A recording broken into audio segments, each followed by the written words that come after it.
जय माता दी। बहुत स्वागत है आप सभी का जी राजस्थान के हमारे इस खास कार्यक्रम नौ रूप शक्ति स्वरूप में, और मैं हूं आपके साथ अंकुर श्रीवास्तव। नवरात्रि का आज 7वां दिन है और मां के इस दिन मां दुर्गा की 7वें स्वरूप यानी कि मां कालरात्रि की पूजा अर्चना की जा रही है। मां दुर्गा के क्रोध की वजह से माता का वर्ण जो है वो श्यामल है और इसी श्यामल रंग से मां कालरात्रि का प्राकट्य हुआ। शुभ या फिर शुभ और अशुभ जो यहाँ पर असुर थे और रक्त बीज इनका संहार करने वाली इस स्वरूप को शुंभकरी भी कहा जाता है। आइए जानते हैं कि नवरात्रि के 7वें दिन मां की जो स्वरूप है कालरात्रि की उनकी पूजा कैसे की जाती है, उनका मंत्र क्या कुछ है, पूजा की विधि, आरती और भोग, ये सब हम जानेंगे हमारे खास मेहमान से। और साथ ही हमारे मेहमान जो हमारे साथ जुड़ेंगे उनसे हम और भी तमाम उपाय जानेंगे जो कि आज के दिन आप कर सकते हैं, और इसके साथ ही विधान भी आपको बताएंगे जो कि आप कर सकते हैं माता को प्रसन्न करने के लिए। काल रात्रि माता, जय काल रात्रि माता, धन वैभव। नवरात्रि के 7वें दिन यानी महासप्तमी को देवी पार्वती की कालरात्रि स्वरूप का पूजन किया जाता है। माँ कालरात्रि का रूप उनके नाम की तरह ही घने अंधकार सा काला है, लेकिन माता अत्यंत दयालु कृपालु है। कालरात्रि माँ के 3 नेत्र हैं जो कि ब्रह्मांड की तरह गोल हैं। कहते हैं कि उनकी आंखों से अग्नि की वर्षा भी होती है। महाविनाशक गुणों से दुष्टों और असुरों का संहार करने वाली दुर्गा की 7वीं शक्ति है देवी कालरात्रि। माँ के इस रूप की सवारी गदर्भ यानी गधा है। उनके ऊपर उठा दाहिना हाथ वर मुद्रा में है, जबकि नीचे दाहिना हाथ अभय मुद्रा में है। बाईं ओर से ऊपर वाले हाथ में कांटा और नीचे वाले हाथ में खड्ग है। माँ का स्वरूप कालिका का अवतार यानी कि काले रंग का है। माँ अपने विशाल केश चारों दिशाओं में फैलाती हैं। माता के इस स्वरूप से सभी सिद्धियां प्राप्ति होती हैं, इसलिए तंत्र मंत्र करने वाले माता कालरात्रि की विशेष रूप से पूजा अर्चना करते हैं। वहीं माँ को मनपसंद भोग लगाने से सभी मनोकामनाएं पूरी होती हैं। महासप्तमी के दिन माँ कालरात्रि को गुड़ और गुड़ से बनी चीजों का भोग लगाना बेहद शुभ होता है। मालपुए का भोग लगाने से माता प्रसन्न होती है। वहीं पूजा के समय माता को 108 गुलदाउदी फूलों से बनी माला अर्पित करने से विशेष कृपा बनी रहती है। देवी कालरात्रि की पूजा करने और सच्चे मन से प्रार्थना करने पर सभी दुख दूर होते हैं और जीवन परिवार में सुख शांति का वास रहता है। शास्त्रों और पुराणों में बताया गया है कि माँ कालरात्रि की पूजा और उपवास करने से सभी नकारात्मक शक्तियों का नाश होता है और आरोग्य की प्राप्ति होती है। माता अपने भक्तों को आशीष प्रदान करती हैं। माँ को प्रसन्न करने का मंत्र है या देवी सर्वभूतेषु माँ कालरात्रि रूपेण संस्थिता, नमस्तस्ये नमस्तस्ये नमस्तस्ये नमो नमः। कहते हैं कि इस रूप में माँ ने शुंभ और निशुंभ राक्षसों का वध किया था। माँ कालरात्रि को महायोगेश्वरी, महायोगिनी और शुभंकरी भी कहा जाता है। ज्योतिष मान्यताओं के अनुसार देवी कालरात्रि शनि ग्रह को नियंत्रित करती है, अर्थात इनकी पूजा से शनि के दुष्प्रभाव दूर होते हैं। माना जाता है कि इस रूप में माँ की पूजा अर्चना करने से वो अपने भक्तों को काल से बचाती हैं, यानी कालरात्रि की पूजा करने से जातकों को अकाल मृत्यु का डर नहीं रहता। जय माँ कालरात्रि।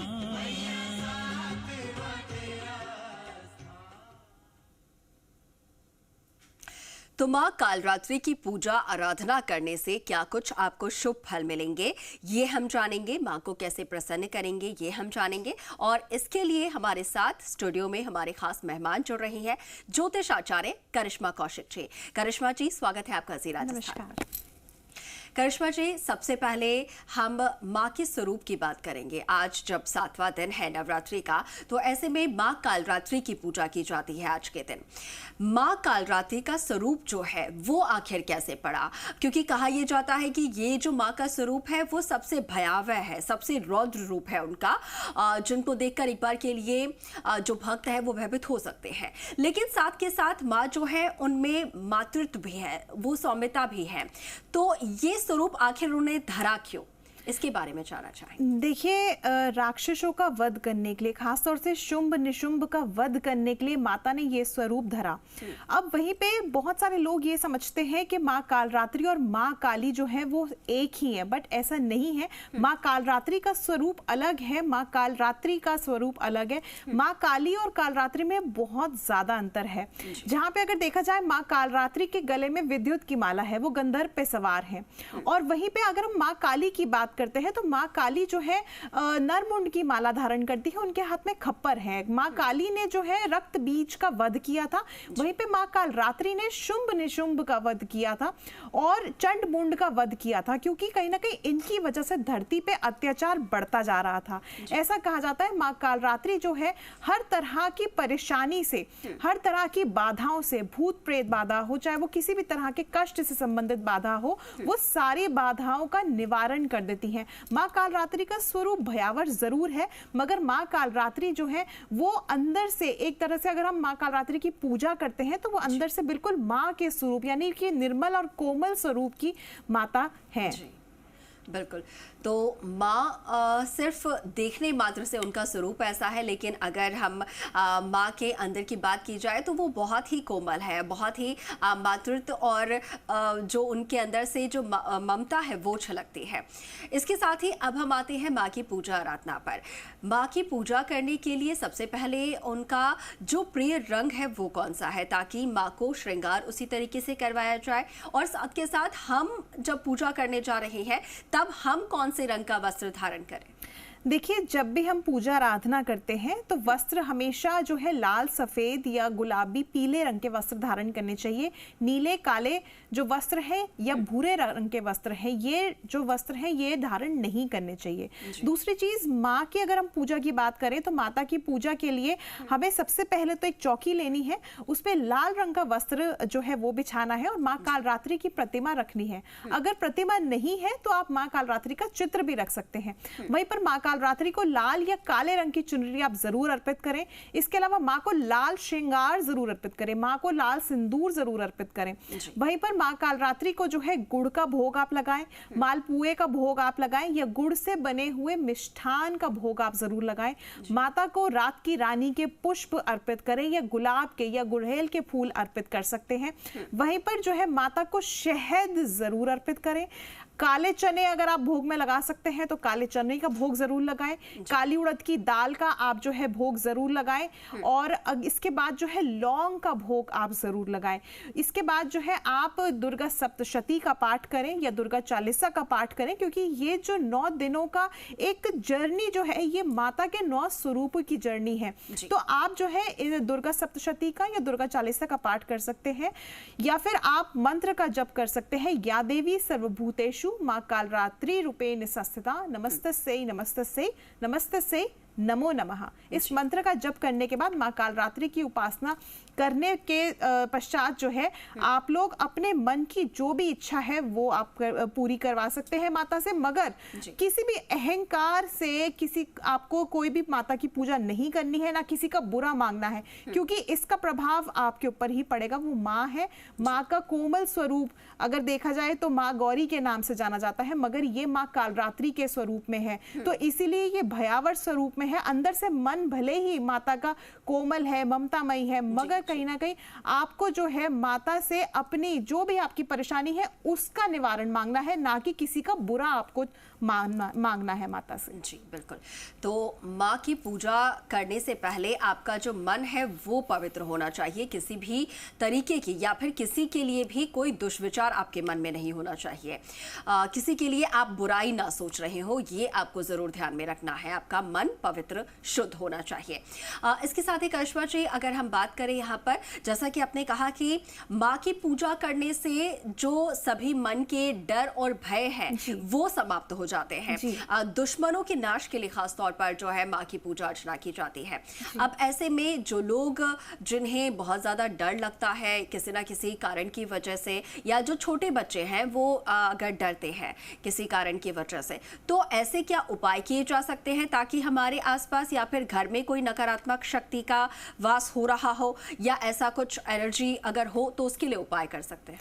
देखिए, अगर आपको डर लगता है, भय लगता है या बुरे सपने आते हैं तो आप माँ कालरात्रि की जिस प्रकार मैंने पूजा आराधना बताई है उसी प्रकार से माँ कालरात्रि की पूजा आराधना करके और उनके समक्ष एक काला धागा रखिए और उस काले धागे में जो है आप मंत्र का उच्चारण करके 7 गांठें बांध लीजिए और उसके बाद माँ कालरात्रि की पूजा समाप्त होने के बाद तब भी उस धागे को जो है आप अपने मंदिर में ही रखे रहने दीजिए। जब नवरात्रि समाप्त हो जाएंगे तो उस धागे को जो है आप धारण कर लीजिए।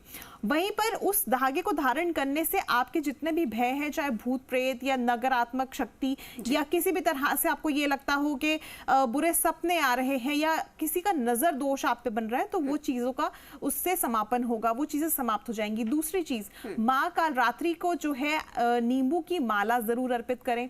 अपने घर में अगर आपको ऐसा लगता है घर में नकारात्मकता बहुत ज्यादा है तो आज के दिन जो है क्योंकि ये जो दिन है बहुत खास है माँ कालरात्रि का, तो रात्रि काल में आप जो है एक मिट्टी के दीपक में आप कपूर डालें, 7 लौंग डालें और इसके साथ साथ एक तेज पत्ता डालें और इसको डाल करके आप जला दें और पूरे घर में माँ कालरात्रि का मंत्र उच्चारण करते हुए आप उसके जो धुआं है उसको पूरे घर में दिखाएं ताकि आपके घर से किसी भी तरह की जो भी नकारात्मक शक्ति है वो समाप्त हो जाए। तो ये कुछ उपाय हैं जो आप माँ कालरात्रि के कर सकते हैं। बिल्कुल, तो ये कुछ महत्वपूर्ण उपाय जो है वो यहाँ पर करिश्मा ने जो बताए हैं। और करिश्मा जी, ये जो उपाय आपने बताए हैं मुझे लगता है कि लगभग हमारे सभी जो दर्शक हमें देख रहे हैं उनके जीवन में, उनके घर में इस तरीके की कोई परेशानी जरूर होती होगी। इसके लिए ये जो उपाय है वो बहुत लाभकारी है उनके लिए। इसके साथ ही क्योंकि शुरुआत में आपने जिक्र भी किया था कि माँ कालरात्रि की पूजा करने से जो शनि ग्रह है वो प्रभावित होता है। अब शनि ग्रह भी एक ऐसा ग्रह है जो कि हर किसी जातक की कुंडली में आता ही है और एक लंबा जीवन काल जो है वो उससे प्रभावित रहता है। सबसे पहले आपसे ये जानेंगे कि जो शनि ग्रह है वो अगर किसी भी जातक की कुंडली में है तो वो किस तरीके का दुष्प्रभाव छोड़ता है, किस तरीके की परेशानियां या दिक्कतें जीवन में आती हैं और साथ के साथ उन परेशानियों को दूर करने के लिए और शनि ग्रह को मजबूत करने के लिए, शनिदेव को प्रसन्न करने के लिए किस तरीके के उपाय किए जा सकते हैं या फिर उनके लिए कोई जाप या फिर ऐसा मंत्र? देखिए, ये जो दिन होता है क्योंकि हर एक नवरात्रा 9 ग्रहों से जुड़ा हुआ है, ये जो दिन होता है शनि ग्रह को कहीं ना कहीं परेशानियों से मुक्ति देने के लिए होता है। अगर शनि आपकी कुंडली में परेशानी दे रहा है क्योंकि शनि जो है वो शनै यानी धीमी गति से चलने वाला ग्रह है। वहीं पर जब शनि आता है ऐसा नहीं है कि जातक को हमेशा कष्ट होता है। शनि राजा को रंक और रंक को राजा बना देता है केवल कर्मों के आधार पे। अगर आपके कर्म अच्छे हैं तो आपको कर्म फल जो है अच्छा ही मिलेगा। अगर आपके कर्म कहीं ना कहीं बुरे हो रहे हैं या आप जानबूझ के अपने कर्म बुरे कर रहे हैं तो इसका परिणाम आपको अवश्य भुगतना पड़ेगा।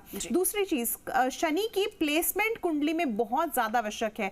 अगर शनि 6, 8, 12 में है तो आपको परेशानी आएगी ही आएगी। अगर शनि केंद्र में है यानी कि 1, 4, 7 और 10 भाव में है तो शनि जो है आपको अच्छे प्रभाव देगा। दूसरी चीज, इस समय पर अगर शनि को आप अपने जो भी परेशानी आ रही है उन सबसे छुटकारा प्राप्त करने के लिए प्रसन्न करना चाहते हैं तो शनि के बीज मंत्रों का जाप जरूर करें। ओम प्राम प्रीम प्रोम शंख शनिश्चराय नमः मंत्र का जाप जरूर करें। वहीं पर जो काले चने और उड़द की दाल मैंने आपको बताई थी माता को अर्पित करें, साथ साथ भगवान शनि को भी अर्पित करें। तो इस वजह से जो है जो जितने भी आपकी परेशानी आ रही है वो समाप्त होंगी। शनि को आज के दिन जो है आप काले रंग के वस्त्र जरूर अर्पित करें, लाल गुलाब का फूल जरूर अर्पित करें। जिस प्रकार से माँ कालरात्रि की पूजा हमने आपको बताई कि माँ कालरात्रि को काले रंग की चुनरी अर्पित करें, उसी प्रकार से शनि को भी काली चुनरी अर्पित करके लाल पुष्प जरूर अर्पित करें और शनि को भी गुड़ का भोग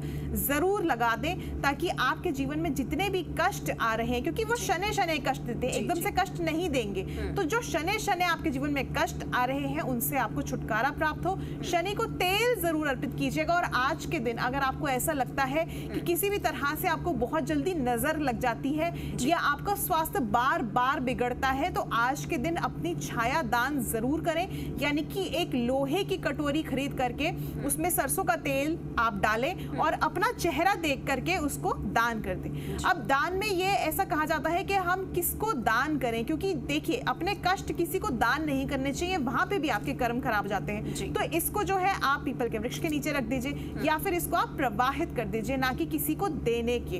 तो ये आप कार्य कर सकते हैं, जिस वजह से आपकी जितनी भी परेशानियां हैं उससे आपको छुटकारा अवश्य मिल जाएगा। बिल्कुल बिल्कुल करिश्मा जी, आपने ये बहुत खूबसूरत उपाय जो है वो आपने बताया है, क्योंकि नज़र लगने का, नज़र दोष का की जो शिकायतें होती है वो भी अक्सर आती ही रहती हैं, तो इसके लिए ये बहुत ही अच्छा उपाय होगा। इसके साथ ही क्योंकि अष्टमी और नवमी को लेकर इस बार जो है बहुत असमंजस की स्थिति है, कंफ्यूजन काफ़ी ज़्यादा है लोगों में। इसके बारे में आप ज़रा बताइएगा कि अष्टमी और नवमी जो है वो एक ही दिन है, और एक ही दिन है तो किस तिथि से किस तिथि तक नवमी और अष्टमी है, ताकि हमारे दर्शक जो कंफ्यूजन में है उनका कंफ्यूजन दूर हो जाए। देखिए बहुत सारे लोगों का ये प्रश्न है कि अष्टमी नवमी एक दिन है या 2 दिन है, क्योंकि देखिए आज सप्तमी का नवरात्रा पूजा जा रहा है, तो वहीं पे लोगों का प्रश्न ये है कि कल अष्टमी क्यों नहीं है। तो देखिए जो तिथि के अनुसार, अगर हम तिथि को मान्यता देते हैं, ज्योतिष जो चलता है वो उदय तिथि के अनुसार चलता है। उदय तिथि जो है वो हमारी अष्टमी की कल, यानी कि जो तिथि रहेगी वो 12:16 से उदय होगी, जो अष्टमी तिथि रहेगी। यानी कि आश्विन मास के शुक्ल पक्ष की अष्टमी तिथि 12:16 दोपहर से लगेगी, जिस वजह से उदय तिथि को मान्यता ना दे करके हम जो है कल सप्तमी का ही नवरात्रा मानेंगे। यानी कि ये जो नवरात्रा है, एक सप्तमी का नवरात्रा, ये बढ़ रहा है। तो आज रात्रि में भी आप सप्तमी की पूजा कर सकते हैं, और क्योंकि कल उदय तिथि के अनुसार सारा दिन सप्तमी नवरात्रा ही हम मानेंगे, तो सप्तमी की नवरात्रि की पूजा दोपहर की आप कल भी कर सकते हैं। मगर क्योंकि यहाँ पे अगर हम देखा जाए तो जो अष्टमी तिथि है वो 12:16 से लग रही है कल दोपहर में, तो उसको जो है हम कंसिडर करते हुए अष्टमी और नवमी यानी कि दोनों ही तिथियों को हम परसों का यानी कि 11 अक्टूबर 2024 का ही मानते हुए दोनों अष्टमी और नवमी कन्या पूजन हम साथ में ही करेंगे। बिल्कुल, तो कन्या पूजन साथ में ही जो है वो की जाएगी। अब इसके साथ ही जब कन्या पूजन पर हम आते हैं, तो कन्या पूजन की विधि जो है वो क्या होती है, और किस तरीके से खास तौर पर जो नियम है उन्हें हमें ध्यान में रखना चाहिए, इसके बारे में आप विस्तार से जानकारी दीजिए। देखिए कन्या पूजन की अलग अलग लोग विधियां करते हैं, मगर यहाँ पे मैं कहूंगी कन्या पूजन जो होता है सामान्य तौर से एक ही होता है, क्योंकि हम क्या करते हैं, माता की पूजा आराधना जरूर करते हैं। कुछ लोग महाअष्टमी करते हैं, कुछ लोग महानवमी करते हैं। क्योंकि ये दोनों ही तिथियां एक साथ इस वर्ष पड़ रही हैं, तो जो लोग अष्टमी पूजते हैं और जो लोग नवमी पूजते हैं वो एक ही दिन पे कन्या पूजन करेंगे। वहीं पर माता की पूजा आराधना करने के बाद, जो आपने माता महागौरी की पूजा आराधना कर रहे हैं या मां सिद्धिदात्री की पूजा आराधना कर रहे हैं, तो दोनों ही माताओं के स्वरूप की पूजा आराधना करने के बाद आप माता को भोग लगाएंगे। भोग में क्या लगाएंगे, नारियल, पूरी का जो भोग है वो लगाएंगे, खीर का भोग आप लगा सकते हैं, हलवे का भोग लगा सकते हैं, काले चने का भोग लगा सकते हैं, जो कि अक्सर हम बच्चों में बांट देते हैं। वहीं पर उनका पूजन करने के बाद, उनकी आरती करने के बाद आप कन्याओं को जो है वही जो आपने भोजन बनाया है, जो माता को आपने प्रसाद भोग में चढ़ाया है, उसी को प्रसाद स्वरूप आप कन्याओं में बांटेंगे। अब कन्याओं में आप श्रृंगार का सामान बांट सकते हैं। बहुत सारे लोगों के मन में ये प्रश्न होता है, हम बच्चों में क्या क्या बांटें। तो देखिए इस जो भी आप सामान बांट रहे हैं बच्चों में, कोशिश करें एक तो वो नोकीला सामान ना हो, लोहे की वस्तु ना हो, काले रंग की वस्तु ना हो। बच्चों को चूड़ियां बांटिए, बच्चे को आप जो है श्रृंगार में हेयर बैंड होते हैं, क्लिप्स होते हैं, ये सारी चीजें आप बांटे। स्टेशनरी, अगर आप कहीं ना कहीं अपने बुध ग्रह को मजबूत करना चाहते हैं, अगर आप चाहते हैं कि आपके जीवन में अज्ञानता समाप्त हो जाए और ज्ञान का प्रकाश फैले, तो बच्चों को स्टेशनरी बांटे इस दिन। आप इस दिन जो है मंदिर में जाकर के दुर्गा सप्तशती की जो पुस्तिका है या दुर्गा चालीसा की जो पुस्तिका है वो भी दान कर सकते हैं। तो इस तरह से आप दान करें और कन्याओं का आशीर्वाद जरूर लें, क्योंकि कन्या जो पूजन होता है वो माता के स्वरूपों का ही पूजन होता है। तो इसलिए 9 कन्या और 1 बटुक यानी कि 1 बालक जरूर होना चाहिए, क्योंकि ऐसा कहा जाता है इन दिनों में यदि हनुमान जी की या काल भैरव की पूजा नहीं होती तो जो पूजा होती है माता की वो अधूरी मानी जाती है। आपने देखा होगा जहां जहां माता के तीर्थ स्थान है वहां पर हनुमान जी की पूजा और काल भैरव जी की पूजा करनी बहुत ज्यादा जरूरी होती है। तो इसीलिए आप इस तरह से 9 कन्याओं के साथ एक बटुक को जरूर बिठाएं और उनको भी दान दक्षिणा जरूर दें। जी बिल्कुल। इसके साथ ही कश्मा जी, क्योंकि बहुत सारे लोगों का सवाल ये भी होता है, जो लोग घर पे रह रहे हैं वो तो पूरे विधि विधान के साथ पूजा अर्चना कर लेते हैं और कन्याओं को, कंजकों को जिमा लेते हैं, लेकिन जो लोग कामकाजी है या घर से बाहर रह रहे हैं, अब उन लोगों ने 9 दिन का व्रत तो किया, लेकिन अगर उनके पास उद्यापन के लिए या फिर कन्या जुबाने के लिए कोई व्यवस्था नहीं है, तो ऐसे में वो लोग कैसे अपना उद्यापन कर सकते हैं? उन लोगों के लिए क्या ऐसे उपाय है या नियम है? देखिए, इस दौरान जो है आपको बहुत इजीली बच्चे मिल जाते हैं। आप चाहे कहीं पर भी जाइए, कन्याएं जो है घूम रही होती हैं सज सवर के, तो एक तो आप सुबह उठ करके मंदिर में कुछ भी दान दक्षिणा और भोजन दान कर दें। अगर आपके पास इतना समय नहीं है कि आप भोजन बनाएं, तो आप जो है माता को नारियल की मिठाई या आप जो है नारियल का जो भोग है वो माता को अर्पित कर दें। और इसके अलावा जो है आप मंदिर में ब्राह्मण को जो अनाज है वो दान करें माता के नाम से। उसमें आप आटा दान कर सकते हैं, चावल दान कर सकते हैं, काले चने दान कर सकते हैं। तो ये चीजें जो है आप दान कीजिए, साथ में उनको थोड़ी बहुत दक्षिणा दीजिए। और इसके अलावा बच्चों को जो है कोई भी जैसे उनकी मनपसंद चीज है वो आप खाने की दे सकते हैं, चाहे आप फ्रूट बांट दीजिए, केले से बहुत सारी चीजें हैं जो आपको बनानी नहीं पड़ेंगी, फल बांट सकते हैं। इसके अलावा जो बच्चों को आजकल बहुत ज्यादा चिप्स, बिस्किट, फ्रूटी ये सब पसंद है, ये सब चीजें बांट दीजिए, क्योंकि हमें क्या, हमारा क्या मेन चीज होती है कि हमें कन्याओं को प्रसन्न करना है। कन्या प्रसन्न, हमारी माता प्रसन्न, तो कहीं ना कहीं माँ दुर्गा प्रसन्न। तो अपनी माँ का आशीर्वाद जरूर लें इस दिन। अपनी माता को कोई भी चीज आप भेंट कीजिए, यानी कि माता को कोई आप वस्त्र दे दीजिए उपहार में। कोई भी, अगर वो आपके पिता जीवित हैं तो उनको श्रृंगार का सामान अर्पित भेंट कीजिए। इसके अलावा जो कोई ना कोई आपकी जैसे आभूषण है, पाजेब है, बिछिया है, चूड़ियां हैं, ये चीजें आप अपनी माता को भेंट कीजिए। तो ये कुछ चीजें हैं, अगर आप माता की पूजा नहीं कर पा रहे हैं, कामकाजी हैं, तो ये चीजों के लिए आप समय निकाल सकते हैं, ये चीजें आप आराम से कर सकते हैं। बिल्कुल बिल्कुल। ये भी बहुत ही उपयोगी आपने जो जानकारी है वो पहुंचाई है, क्योंकि ऐसे बहुत से ही लोग होंगे जो कि घरों से बाहर रहकर कामकाज कर रहे होंगे और पूजा अर्चना वो भले ही कर लेते हैं, लेकिन उनके पास इतनी व्यवस्था नहीं हो पाती कि वो भोजन बनाकर कन्याओं को जो है वो खिला पाए या जिमा पाए। तो ये बहुत ही उपयोगी होगा हमारे दर्शकों के लिए। इसके साथ ही कश्मा जी, क्योंकि माँ गौरी और माँ सिद्धिदात्री की 8वें दिन और 9वें दिन जो है वो पूजा होगी। अब माँ सिद्धिदात्री की पूजा जो की जाती है, कहा जाता है कि आप माँ की पूजा करके सिद्धि भी प्राप्त कर सकते हैं। ये सिद्धि प्राप्त करने का क्या मतलब होता है और इससे क्या ऐसे जो फल है वो मिल पाते हैं? देखिए, बहुत सारे लोगों के आपने मुंह से सुना होगा, हमने सिद्धि प्राप्त कर रखी है। सिद्धि कोई छोटी मोटी चीज नहीं है जो आपने सिर्फ एक दिन मंत्र उच्चारण किया और आपने प्राप्त कर ली। सिद्धि एक बहुत बड़ी चीज, एक बहुत बड़ी विद्या है, एक सिद्ध विद्या है जो आप प्राप्त करते हो कई वर्षों के बाद। आपने पुरानी कथाओं में सुना होगा, कई कई वर्ष जो है हमारे ऋषि महर्षि तप करते थे, तब जाके उनको सिद्धियां प्राप्त होती थी। तो एक दिन में तो सिद्धि प्राप्त नहीं हो सकती, मगर यहाँ पे एक चीज जो है वो बिल्कुल हो सकती है। कोई भी मंत्र आप ले लीजिए, चाहे आप ओम नमः शिवाय ले लीजिए, चाहे आप माता का कोई भी मंत्र ले लीजिए, उस मंत्र का उच्चारण करके रुद्राक्ष की माला पे आप उस मंत्र को सिद्ध कर सकते हैं। अब वो मंत्र आप कितनी बार करते हैं माता की जोत जगा करके, ये आपके ऊपर डिपेंड करता है, क्योंकि ये जो समय होता है माता सिद्धिदात्री का, सिद्धि देने वाली माता सिद्धिदात्री, तो ये जो मंत्र है, कोई भी मंत्र आप, जो भी आपको मंत्र सिद्ध करना है, उस मंत्र को आप लीजिए, माता सिद्धिदात्री के सामने बैठिए और जोत जगा करके उस मंत्र का उच्चारण करें। कम से कम 1008 बार तो आपको करना ही। आप ये सोचे 21 बार कर लिए, 108 बार कर लिया तो वो इनफ नहीं है,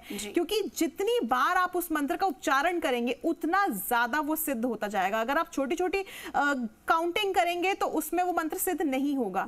तो इसीलिए समय दीजिए, बहुत शांत मन से बैठिए। ये नहीं कि आपका एक दिमाग काम में लगा हुआ है, एक दिमाग आपका कहीं लगा हुआ और आप सोच रहे मंत्र सिद्ध हो जाए, ऐसा नहीं है। आप हर चीज से विरक्त होके माता के समक्ष बैठ करके उस मंत्र को सिद्ध करें, जो भी मंत्र आपको सिद्ध करना है, और यकीन मानिए जब आप उस मंत्र का उच्चारण करेंगे, किसी भी कार्य पे आप जा रहे हैं, चाहे आपको कोई कार्य ना बन रहा हो, नौकरी के लिए जा रहे हैं, किसी भी अन्य कार्य के लिए जा रहे हैं, उस मंत्र का केवल एक बार आप जप करेंगे तो वो मंत्र इतना सिद्ध है, इतना सिद्ध हो जाएगा कि आपका वो कार्य बन जाएगा। जो भी कठिनाई आपको आ रही है, एक वो सिद्ध मंत्र ऐसा होगा जो आपको हर एक कठिनाई से छुटकारा दिलवा देगा। तो ये जो इस तरह से चीजें हैं, ये सिद्धिदात्री के नवरात्रे पर आप कर सकते हैं। बिल्कुल बिल्कुल करिश्मा जी। और एक और महत्वपूर्ण जानकारी, क्योंकि इस बार कहा गया कि माँ जो है वो पालकी में सवार होकर आई और जब वो विदा ले रही हैं तब वो उनकी जो सवारी है वो मुर्गा है, जो कि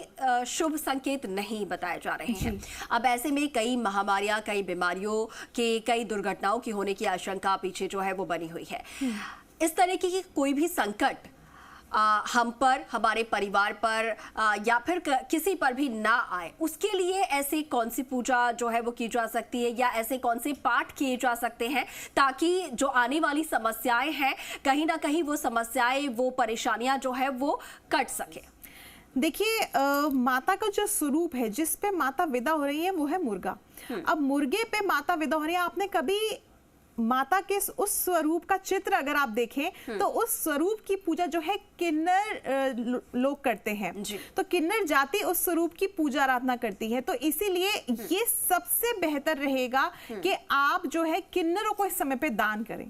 किन्नरों को आप जो है वस्त्र दान करें, किन्नरों को चूड़ियां दान करें, किन्नरों को आप जो है कुछ भी, जैसे कोई राशि हो जैसे, तो वो आप दान कर सकते हैं अपनी इच्छा अनुसार। तो इस समय पर किन्नरों का सम्मान करें। ऐसा नहीं है कि आप उनको, उनकी जाति को जो है क्रोधित होकर के अपमानित कर रहे हैं, ये चीज बिल्कुल मत कीजिएगा, क्योंकि ये जो माता का स्वरूप है किन्नर जाति में पूजा जाता है। तो इसीलिए किन्नरों को आप दान करते हैं तो जितनी भी आपकी परेशानियां हैं उसका आपको समाधान मिल जाएगा। बिल्कुल। तो किन्नरों को अगर आप प्रसन्न करते हैं, उनका आशीर्वाद आप लेते हैं, तो आने वाले जो कष्ट है, जो परेशानियां हैं, उनसे आप बच सकते हैं। ठीक है, बहुत ही आपने उपयोगी और बहुत ही सुंदर उपाय जो है आपने बताए हैं। साथ के साथ माँ कालरात्रि को आज कैसे प्रसन्न करना है, माँ गौरी और माँ सिद्धिदात्री को किस तरीके से प्रसन्न किया जाए, उनकी आराधना कैसे करनी है, ये आपने बताया है बहुत ही खूबसूरत शब्दों में। करिश्मा जी, आपका बहुत धन्यवाद हमारे साथ जुड़ने के लिए। और चलिए, इसी के साथ हमारे इस खास कार्यक्रम में आज के लिए इतना ही, लेकिन कल फिर आपसे मुलाकात होगी और कल हम आपको बताएंगे किस तरीके से क्या उपाय करने हैं, किस तरीके से माँ की आराधना साधना करनी है। लेकिन तब तक के लिए आप मुझे इजाजत दीजिए और आप देखते रहिए जी राजस्थान। नमस्कार।